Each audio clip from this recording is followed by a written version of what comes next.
Salut tout le monde et bienvenue pour le code vlog numéro 10. Aujourd'hui on se retrouve pour un épisode qui, comme tous les samedis à mon avis, va être bien rempli parce qu'entre l'épisode du mardi et celui du samedi, il y a beaucoup de jours, il y a beaucoup de matins où je code, ce qui fait que si je rencontre pas trop de roadblocks, il y a du progrès et ça fait beaucoup de choses à raconter. Mardi dernier, quand j'ai posté le dernier code vlog, on avait un jeu qui commençait à progresser, mais qui était pas vraiment fonctionnel. On pouvait spawner des tours / blocks, j'appelle ça exactement comme je veux, et puis voilà, et on pouvait les déplacer, et c'était à peu près tout, je crois. Et donc aujourd'hui, on va voir tout ce qui a été rajouté au fur et à mesure des jours, et comme j'ai dit il y a quelques secondes, il y a beaucoup de choses à dire.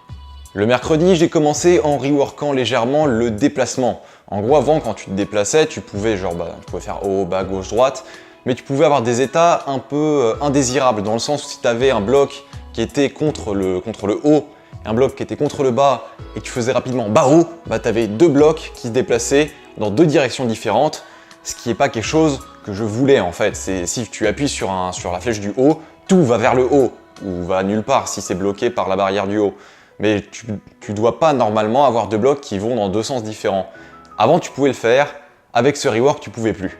Et en même temps j'ai fait la première implémentation du concept ou du système de fusion des blocs. En gros, quand tu as deux tours côte à côte qui ont une même valeur et qui veulent aller à la même position, donc tu as une tour qui est contre un mur et une autre tour qui peut se déplacer, elles vont fusionner. La tour qui est contre le mur va augmenter sa valeur pour passer au niveau 2, on va dire, et celle qui se déplace va changer son calque de tri, on va dire, pour passer sous le bloc qui prend du niveau et être détruit quelques secondes après. Et bien sûr, le bloc qui augmente de niveau change son sprite au passage pour indiquer que oui, tu as bien fait quelque chose de voulu en fait.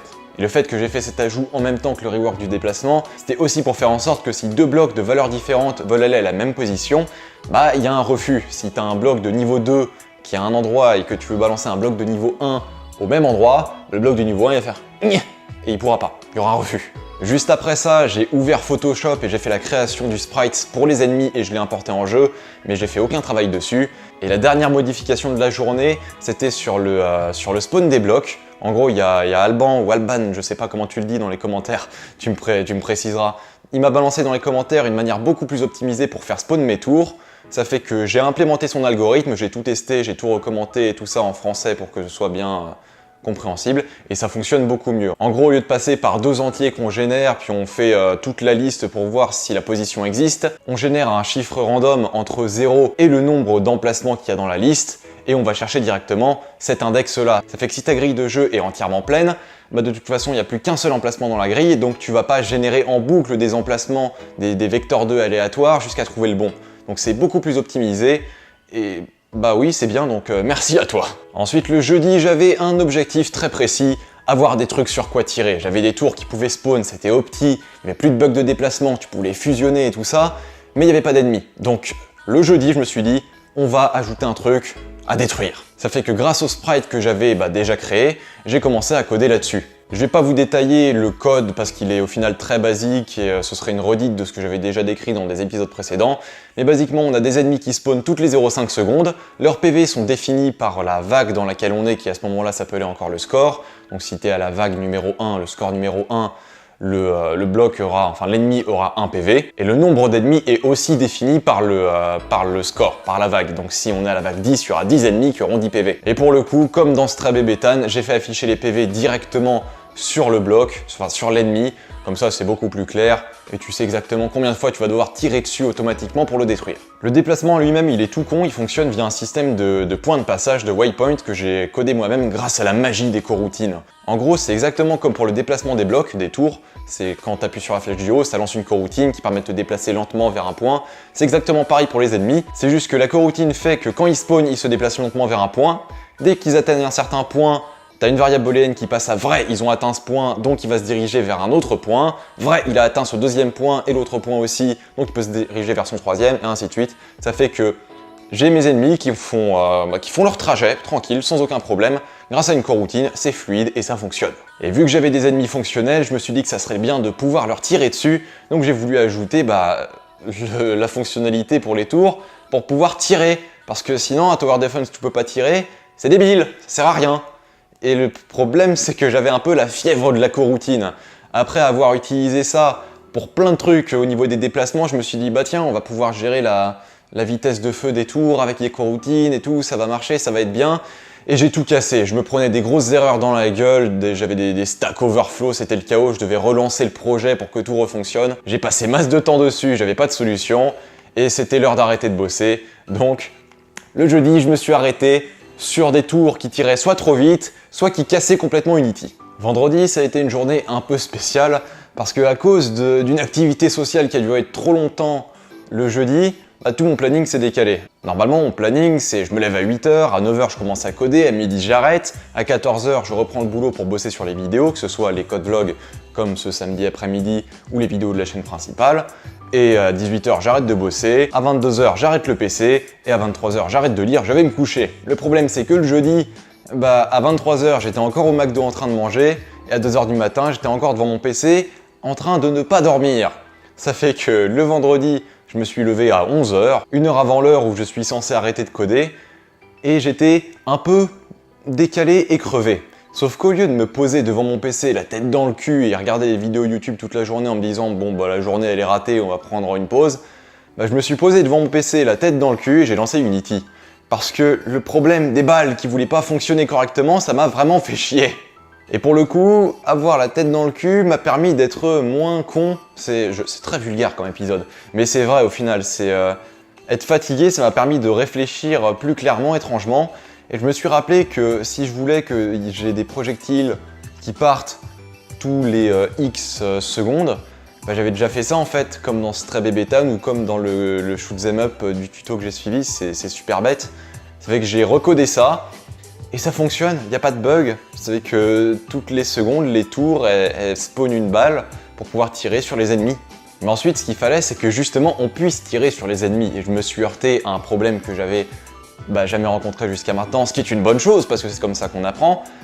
Comment je fais pour détecter l'ennemi le plus proche, moi, parce que je sais pas, au final. Et pour le coup, vu que je savais pas du tout comment faire, j'ai utilisé Google pour essayer d'avoir une idée, genre j'imagine que tu dois choper tous les game objects, mais comment tu calcules la distance et tout ça.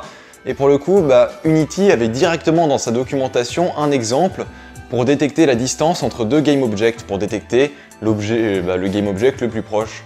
Donc pour le coup, j'aurais pu faire un simple copier-coller et en avoir plus rien à foutre, mais j'ai préféré bien voir comment le code était fait, le réécrire manuellement moi-même et le recommenter pour être sûr de le comprendre. En gros, quand on passe en phase de tir, les tours vont spawn des balles, mais c'est pas les tours en elles-mêmes qui vont dire aux balles où aller, c'est les balles qui vont s'en occuper d'elles-mêmes avec leur script en fait. Directement à leur spawn, les balles vont effectuer une méthode qui permet de détecter l'objet le plus proche, et ça se fait en plusieurs étapes. La première chose qu'on fait au spawn, c'est qu'on crée un tableau de game object et on met tous les objets avec le tag ennemi dedans. Ensuite, on crée un game object et on le définit comme vide, c'est là qu'on va stocker le game object le plus proche pour pouvoir lui tirer dessus ensuite. Après ça, on définit une variable flottante qui prend la valeur de l'infini positif et on enregistre aussi notre position dans un vecteur 3. À partir de là, on va rentrer dans une boucle qui va vérifier pour chaque game object dans le tableau la différence entre la position de la balle à son spawn, parce qu'elle a toujours pas bougé à ce moment-là, et la position du game object dans le tableau. Ensuite, on va transformer cette différence en valeur flottante grâce à une petite méthode mathématique. Et avec cette valeur qui est maintenant une valeur flottante, on peut la comparer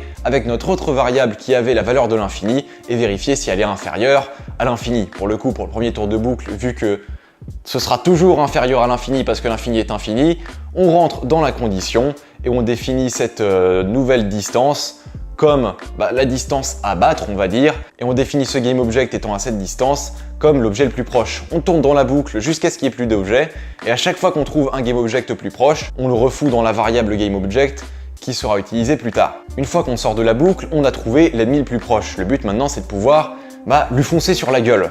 Donc à partir de là, on lance deux coroutines, parce que j'adore les coroutines.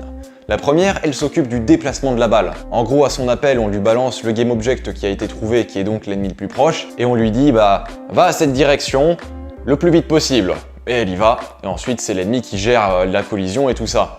Et ensuite, on a une deuxième coroutine qui s'occupe de détruire la balle si celle-ci reste sur place pendant plus de 1 centième de seconde. Parce que si jamais t'as une balle qui se dirige vers un ennemi, mais que cet ennemi est détruit alors qu'elle était sur le trajet, elle aura perdu son objectif et elle va rester sur place indéfiniment jusqu'à la fin des temps, jusqu'à ce que toutes mes peluches de chat explosent. Donc justement, avec cette coroutine, on peut la détruire. Et après, comme j'ai déjà dit, c'est l'ennemi qui gère la collision, s'il doit perdre des PV, la destruction de la balle et tout ça. Et vu que je vous ai déjà montré pas mal d'exemples de code qui fait exactement ça dans les 2 derniers projets, je pense pas que ce soit utile de vous en remontrer là. Et ça fait qu'on arrive au samedi, aujourd'hui ou ce matin, et je n'ai pas codé, parce que justement avec le vendredi, j'ai un peu cassé mon planning et j'ai pas travaillé autant que j'aurais dû, j'ai profité du samedi matin pour bosser sur la vidéo de mercredi pour la chaîne principale. Donc pas de code le samedi matin, c'est dommage, mais vu tout le travail que j'avais accompli dans la semaine, je pense que c'est pas dramatique non plus.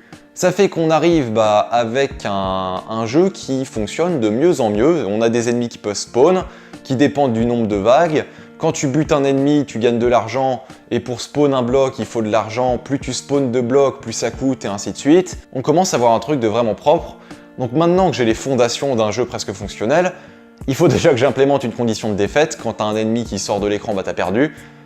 Et que je foute du contenu maintenant pour que ça te tienne en haleine, pour que tu aies envie de jouer le plus longtemps possible. Donc c'est ce que je vais faire dans les prochains jours. Pour la vidéo du mardi prochain, il y aura de la progression, ce sera pas aussi grand que l'écart entre mardi et samedi, mais je vais déjà avoir bien avancé et je vais peut-être commencer à bosser sur la charte graphique du jeu final. Donc voilà, je pense que j'ai dit tout ce que j'avais à dire.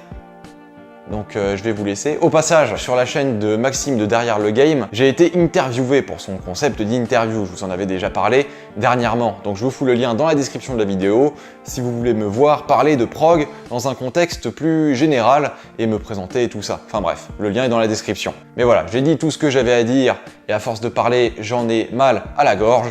Bref, voilà, je vais vous laisser. Le mot de la fin, les chats sont toujours vivants.